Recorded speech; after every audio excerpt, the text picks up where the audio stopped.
Deep in the heart of the fund management industry lies an organization that very few retail investors are particularly familiar with, and this is Blackrock Investment Management Services. Blackrock is the largest custodian of assets on Earth, holding roughly $7.5 trillion worth of assets under management and serving customers everywhere from sovereign wealth funds down to retail investors, most of whom are familiar with it through its ever-present iShares product, its line of ETFs.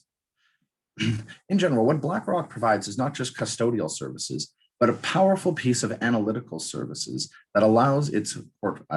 affiliated portfolio managers to run a number of high-end quantitative scenario analyses, therefore enabling them to try to forecast what might happen to their portfolio under a number of different kinds of situations. This software that lies at the center of the global risk management system is what's called Aladdin. Roughly 55,000 institutions around the world are using it to manage tens of trillions of dollars. Because even though BlackRock might not have direct control over all the assets managed by these institutions, all of these institutions have bought subscriptions to Aladdin and are making use of its services to ultimately guide their allocation. Now, of course,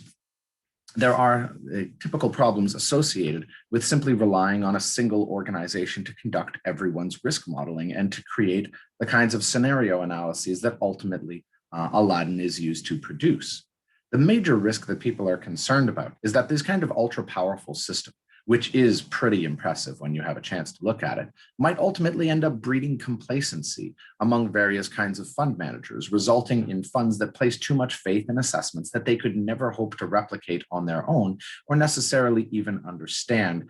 the mechanics that led to these kinds of conclusions. And this means ultimately that many of BlackRock's customers don't really understand how the model works and don't really understand the reasoning behind the kinds of portfolio allocations that they're engaging in. And this basically amounts to copying the smart kid's homework and hoping that the smart kid hasn't made a mistake or that there isn't some kind of flaw in the software, which might ultimately lead a number of these portfolio managers to misallocate funds into something that is perhaps far riskier than they originally anticipate. Roughly 10% of all the debt and equity investments in the world are being managed by people who ultimately rely on Aladdin. And managers over time of these funds may eventually start to view the world and the marketplace in particular through the lens created by Aladdin. And this ultimately can reduce the diversity of opinions in markets through which they derive their efficiency. This sort of thing where everyone looks at the same playbook can lead to herding behaviors, where all the institutions start to behave in the same sort of way, leaning effectively on one side of the market or the other, and throwing off prices in a way that increases volatility, particularly during times of crisis.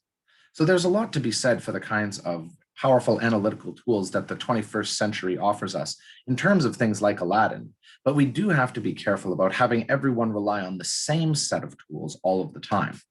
One area where this will be particularly prevalent is in our discussion of the 2008 financial crisis and how everyone from the regulators all the way down to the investment banks ultimately came to rely on a model that proved to have a fatal flaw.